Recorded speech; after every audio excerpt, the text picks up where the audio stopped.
नमस्कार, बहुत स्वागत है आपका ज्योतिष समाधान में। मैं हूं आपके साथ अमित शर्मा। इस कार्यक्रम में हम हर बार अलग अलग विषय और उससे संबंधित समस्याओं के समाधान पर चर्चा करते हैं। और इस समय मेरे साथ स्टूडियो में मौजूद हैं ज्योतिषाचार्य डॉक्टर एल नागेश्वर राव जी। आचार्य जी, आपका बहुत बहुत स्वागत है इस कार्यक्रम में। तो चलिए इस कार्यक्रम की शुरुआत करते हैं।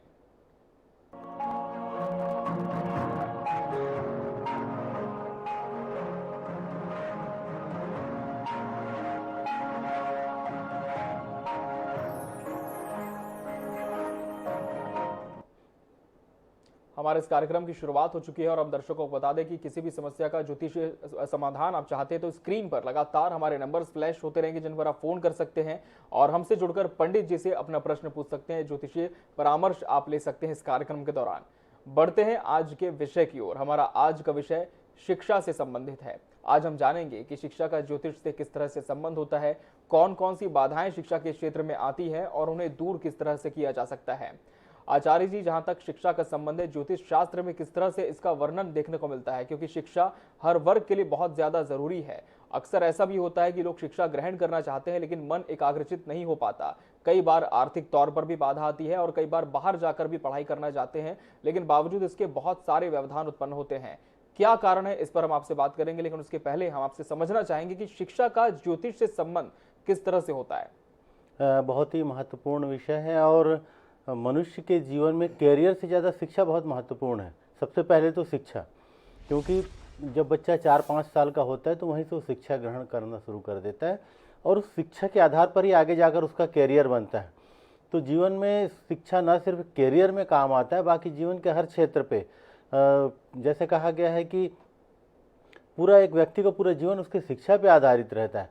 तो शिक्षा का बहुत ज़्यादा महत्वपूर्ण रोल है। जहाँ तक हम ज्योतिष की बात करेंगे तो ज्योतिष शास्त्र में 5वां घर हमारे यहाँ के जो ज्योतिष शास्त्र शिक्षा का घर है, लेकिन उच्च शिक्षा का घर 9वां घर और चौथा घर। तो 5, 4, 9 ये 3 घर बहुत महत्वपूर्ण है किसी भी व्यक्ति की शिक्षा के लिए। इन ग्रहों पे कौन से ग्रह बैठे हैं, किन ग्रहों की दृष्टि है और इसके आधार पर यह तय होता है कि इस जीवन में किस प्रकार की शिक्षा आप प्राप्त कर पाएंगे। यहाँ एक चीज़ और मैं कहना चाहूँगा कि कई व्यक्ति शिक्षा कुछ और प्राप्त करते हैं और कैरियर किसी और क्षेत्र पर रहता है। तो आगे हम किसी और विषय में उसको समझेंगे, लेकिन आज हम ये देखेंगे कि किस प्रकार की शिक्षा प्राप्त कर सकते हैं। तो शिक्षा कैसे, आज के समय तो हजारों पहलू हैं, बहुत सारे विषय हैं। अगर समय रहते ही पेरेंट्स और बच्चे अगर ये जान जाए, विशेष रूप से 17 से 20 साल के बीच में जब वो 12वीं 11वीं को पास करके कोई डिग्री की तरफ जाते हैं, इस दौरान अगर वो समझ जाते हैं कि उनको किस दिशा में शिक्षा प्राप्त करना रहेगा तो एक प्रकार से उनका पूरा जीवन सफल हो सकता है। तो बहुत ही ज़्यादा आवश्यक है कि 15 से 20 साल के दौरान आप अपनी दिशा तय कर लें कि आपको किस दिशा में शिक्षा प्राप्त करना है।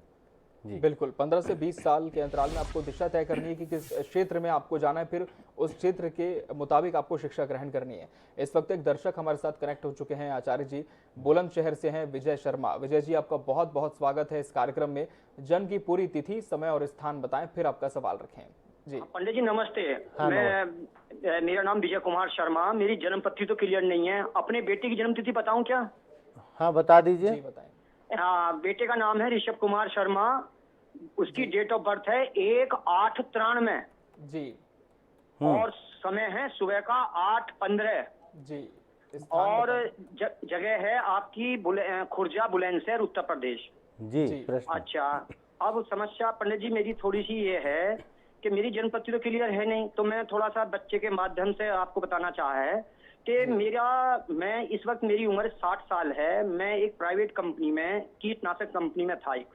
वहां से रिटायर होने के बाद मुझे अब जॉब की जरूरत है, लेकिन मेरी जॉब अब मिल नहीं पा रही है। और जॉब मिली भी है तो वो 2-3 बार, वो 3-3 महीने के अंतर पर छूट गई है जी है ना। अब जॉब नहीं मिल पा रही है और काम करने के विषय में मैं थोड़ा बता दीजिए कि भाई मैं कौन सा काम करूं, अपना बिजनेस, उसमें मैं सफल हो पाऊंगा या नहीं।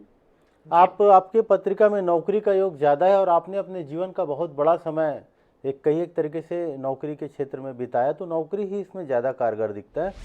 आपका नौकरी लग रहा छूट रहा है तो थोड़ा इसको स्थायित्व करने का अपन प्रयास करते हैं। आपका नवंबर के बाद एक तो संभावना है कि अगस्त के पहले आपका जॉब लग जाएगा। अगस्त के पहले नहीं लगा तो फिर आपका जनवरी या फरवरी 2023 के बाद आपका नौकरी फिर से लग जाएगा। आप एक उपाय करिएगा, एक माणक की अंगूठी आपको पहनना है, 5.5 कैरेट का माणक। किसी भी रविवार के दिन आप अपने रिंग फिंगर में धारण करेंगे सीधे हाथ के रिंग फिंगर में प्रातः 6 से 8 के बीच में ओम सूर्याय नमः इस मंत्र का 108 बार जाप करते हुए उसको धारण कर लीजिए।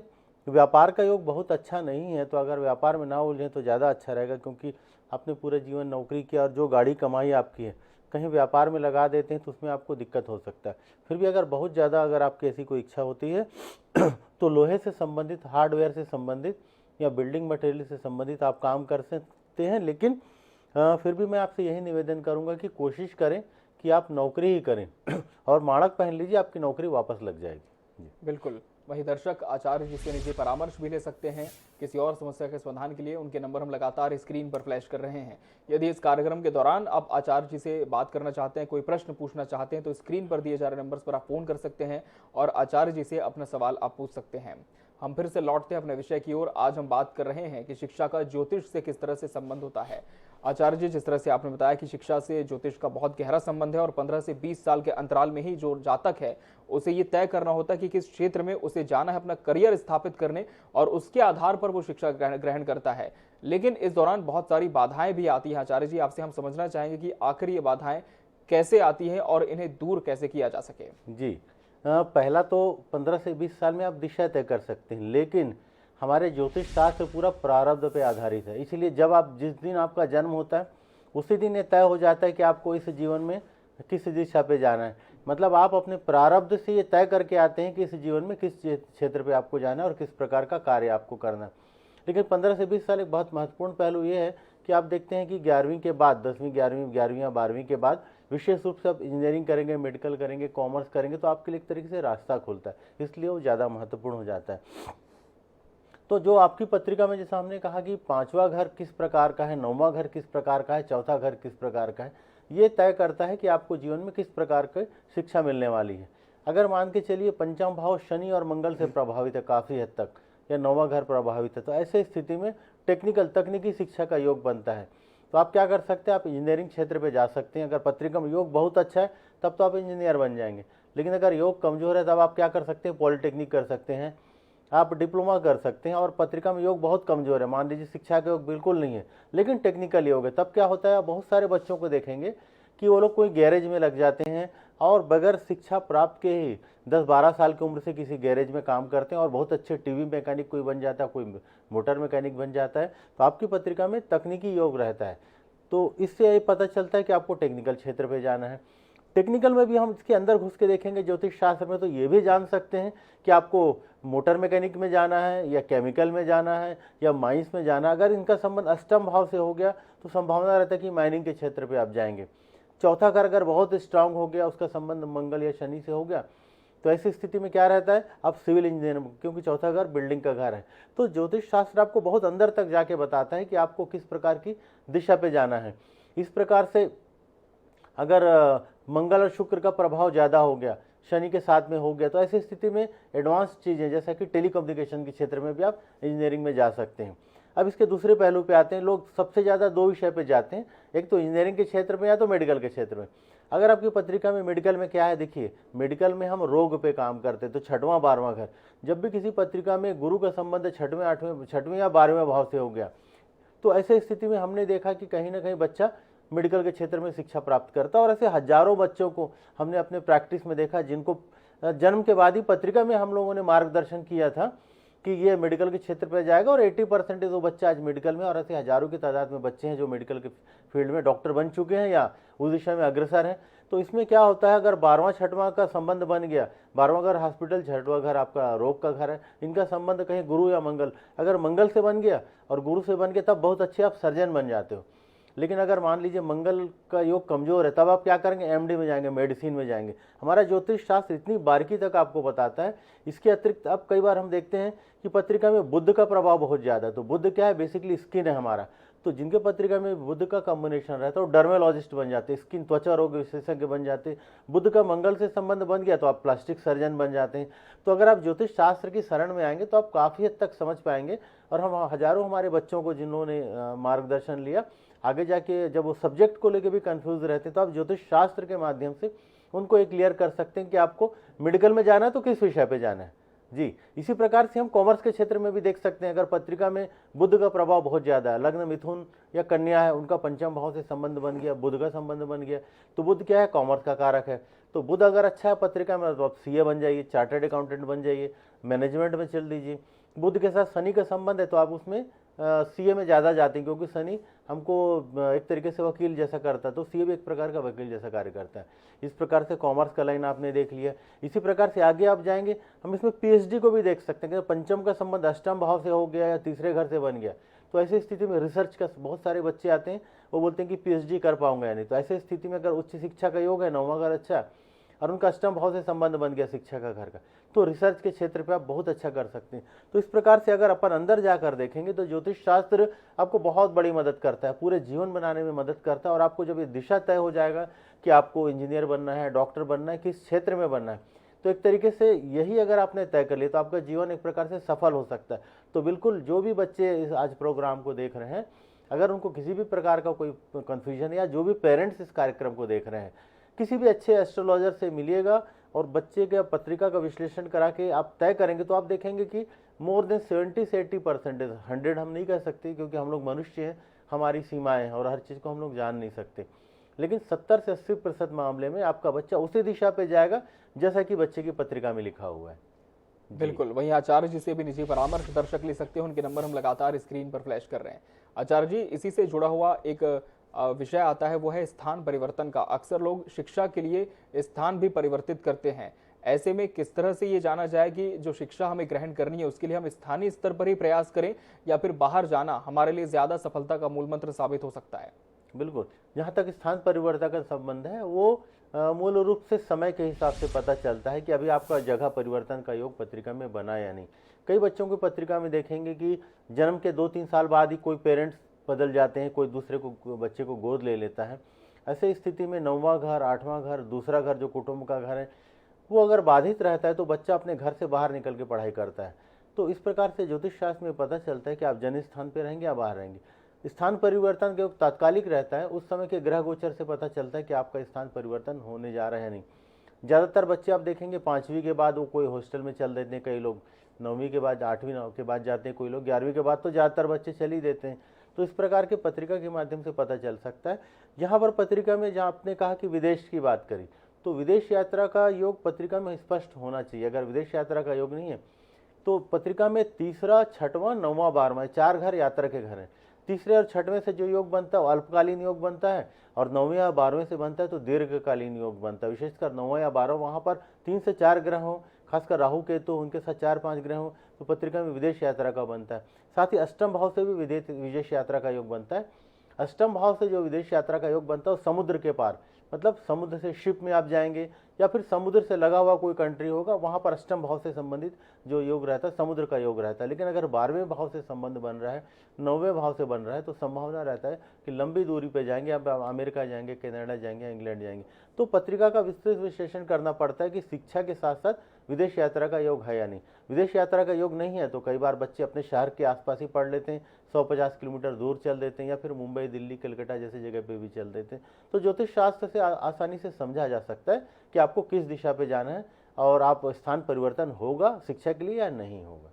बिल्कुल, तो ज्योतिष के माध्यम से ये भी समझा जा सकता है कि आप स्थानीय स्तर पर ही बेहतर शिक्षा ग्रहण कर सकते हैं या फिर बाहर जाना आपके लिए ज्यादा लाभदायक होगा। आचार्य जी, अक्सर कुछ माँ बाप इस बात को लेकर चिंतित होते हैं कि बच्चे को अच्छी पढ़ाई देना तो चाहते हैं लेकिन बच्चे का मन एकाग्रचित नहीं होता, बच्चे का जो फोकस है वो शिक्षा में नहीं हो पाता। इसके लिए किस तरह के उपाय किए जा सकते हैं कि मन की जो एकाग्रता है वो बढ़ती रहे और बच्चा सीधे अपनी पढ़ाई पर ही फोकस रहे और किसी भी तरह का व्यवधान शिक्षा में उत्पन्न ना हो? जी, लग्न का जहाँ तक संबंध है, लग्न अगर दुस्वभाव लग्न है तो बच्चा फोकस नहीं कर पाता किसी भी स्थिति में। पंचम भाव अगर प्रभावित है, चंद्रमा से प्रभावित है, तो स्थिति में वो फोकस नहीं कर पाता। पंचम भाव में कोई नीच ग्रह का राशि बैठा हुआ है, पत्रिका में सूर्य नीच राशि में, चंद्रमा नीच राशि में है, ऐसी स्थिति में भी बच्चा अपने आप को फोकस नहीं कर पाता। तो इनको समझकर बच्चा इसके संबंधित उपाय अगर करेंगे तो काफ़ी लाभ मिलता है। एक सरस्वती यंत्र बनता है, हमने कई बच्चों के प्रयोग करके देखा, सरस्वती यंत्र से बच्चे में काफ़ी लाभ देखा गया। और इन सब से हटकर एक चीज़ और मैं कहना चाहूँगा कि हर व्यक्ति विशेष को जैसा कि हम लोग हमारे कार्यक्रम क्रिस्टल के संबंध में जब भी हमारा कार्यक्रम रहा है, विस्तार से हम लोगों ने इसमें बताया है। तो जो भी चाहेंगे तो कभी कभी इस प्रकार की रिकॉर्डिंग चलती रहती, लोग उसको देख सकते हैं। आपको क्या करना होगा, अपने आज्ञा चक्र को फोकस करना होगा। हमारा आज्ञा चक्र है जो भाव, दोनों भाव के पास का जो हिस्सा है दोनों आँख के बीच का, ये काफ़ी महत्वपूर्ण रहता है किसी भी क्षेत्र में एकाग्रता के लिए। तो आपको क्या करना होगा, एक बाजार से स्फटिक लाइए, स्फटिक का पिरामिड लाइए, छोटा सा पिरामिड। और आपको क्या करना है, उसको अगर स्फटिक का है तब तो आपको उसको किसी नमक पानी से धोकर साफ करके आप रख लेंगे। अगर मान के चलिए कि अगर वो प्लास्टिक का है, तब उस स्थिति में आपको क्या करना है कि आपको उसको साफ करके लेट जाना है आपको, और उसके अपने भौं में आज्ञा चक्र पे लगाना है यहाँ पर जैसा, और 15-20 मिनट लेट जाना है। जब भी आप ऐसा करेंगे, दिन में 2 बार करेंगे, कम से कम 15 से 20-25 मिनट तक, तब आप देखेंगे कि किसी भी क्षेत्र में आप फोकस रह पाएंगे और आपकी एकाग्रता 4-6 महीने में बढ़ेगी। या फिर ध्यान और मेडिटेशन भी कर सकते हैं, लेकिन ज़्यादातर बच्चों को हमने देखा मेडिटेशन नहीं कर पाते। तो ऐसी स्थिति में आप पिरामिड का प्रयोग करिए, काफ़ी लाभ मिलेगा। साथ ही आप सरस्वती यंत्र बनवा लीजिए किसी भी अच्छे पंडित जी या आचार्य जी के माध्यम से, तो इससे भी आपको लाभ मिलेगा। बिल्कुल। आचार्य जी, इस वक्त एक दर्शक राजधानी रायपुर से हमारे साथ जुड़ चुके हैं, भूपेंद्र बंजारे। भूपेंद्र जी, बहुत स्वागत है आपका ज्योतिष समाधान में। और जन्म की पूरी तिथि, समय और स्थान बताएं पहले। रायपुर से भूपेंद्र बंजारे बोल रहा हूँ। जी भूपेंद्र जी। मेरा जन्म स्थान नवागढ़ तोरा से है।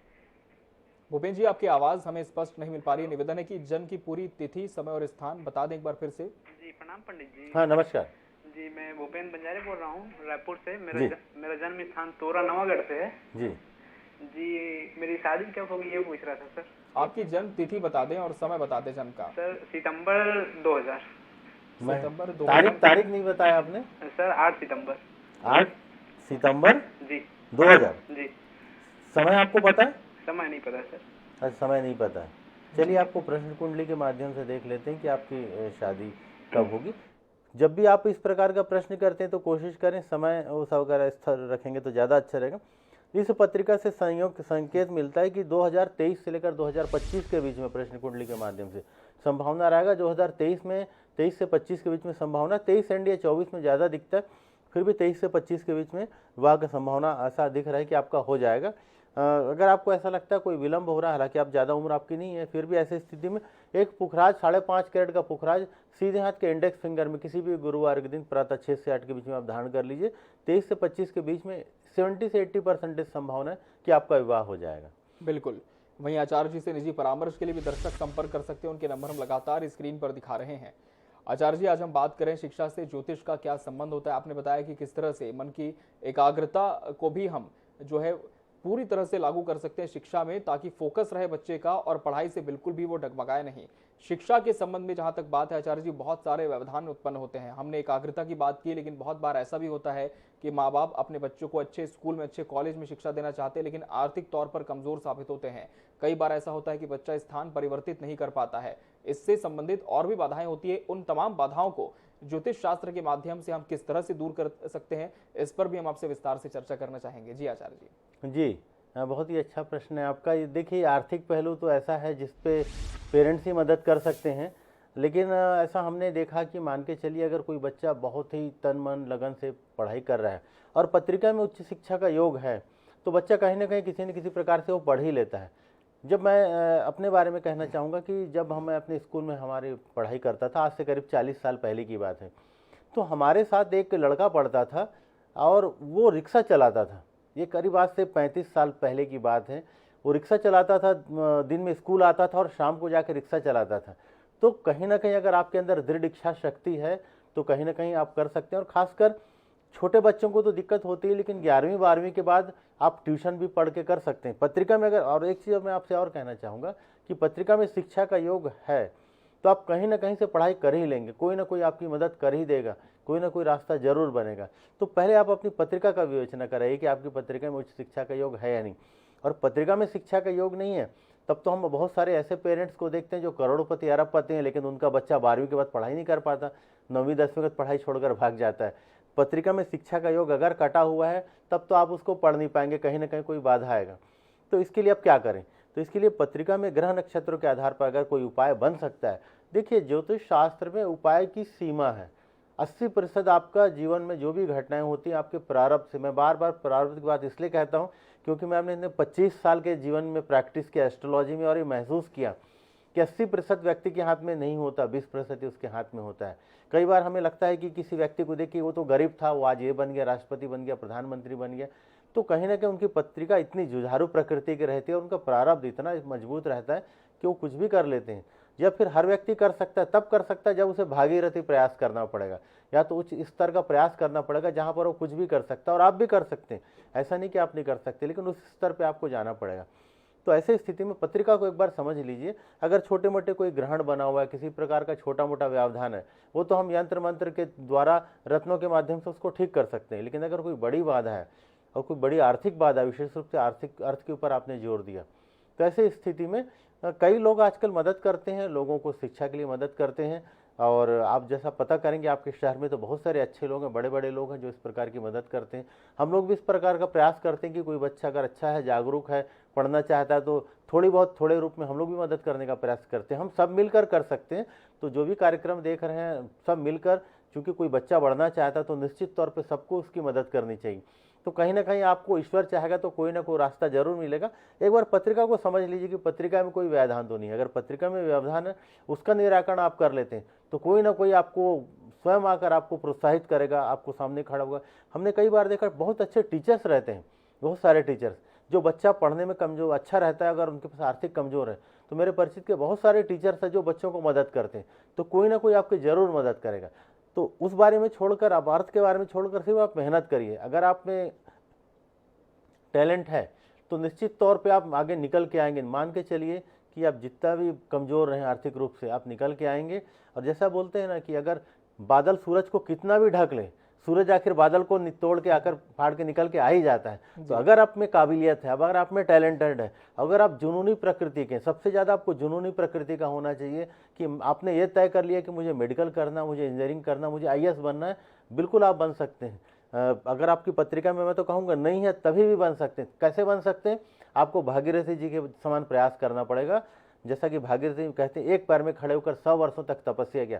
तो उस प्रकार से आप तपस्या करिए, आपका जीवन बिल्कुल, सारे ग्रह नक्षत्र बदल जाएंगे और आप बिल्कुल अपने प्रयासों से अपने जीवन में जो चाहें वो मुकाम हासिल कर सकते हैं। बिल्कुल, बहुत अच्छी बात आपने आचार्य जी कही और बहुत प्रेरणादायी बात भी है कि यदि आप लगातार प्रयास करते हैं तो निश्चित तौर पर एक दिन सफल जरूर होते हैं। बस कोशिश यही करनी है कि लगातार एक सतत प्रयास आपका हो, बीच में बिल्कुल भी उसमें किसी तरह की बाधा आपकी तरफ से उत्पन्न ना हो, एक कंटिन्यूटी बनी रहे आपकी।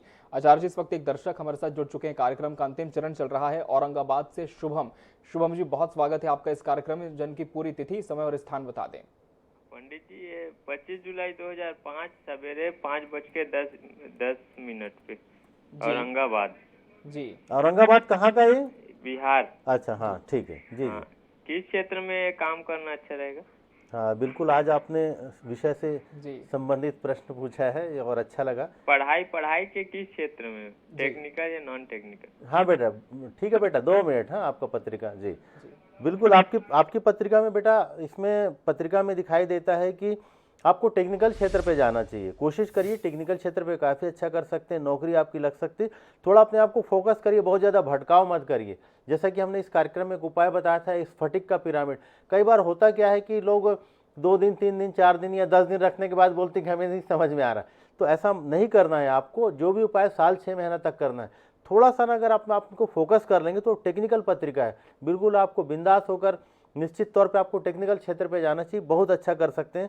हो सकेगा तो सिविल मैकेनिकल में या तो फिर कंप्यूटर साइंस में, ये 2 विषय की तरफ आप फोकस करिएगा और ध्यान करिए। थोड़ा सा पिरामिड को प्रयोग करिए, क्रिस्टल का पिरामिड लेके। अगर नहीं आता है तो आजकल तो यूट्यूब में चैनल में बहुत सारे ध्यान के प्रोग्राम आते हैं, उस कार्यक्रम को देखकर आप ध्यान करिए। निश्चित तौर पर बेटा आपको बहुत अच्छी सफलता मिलेगी। टेक्निकल क्षेत्र में आपको जाना है जी।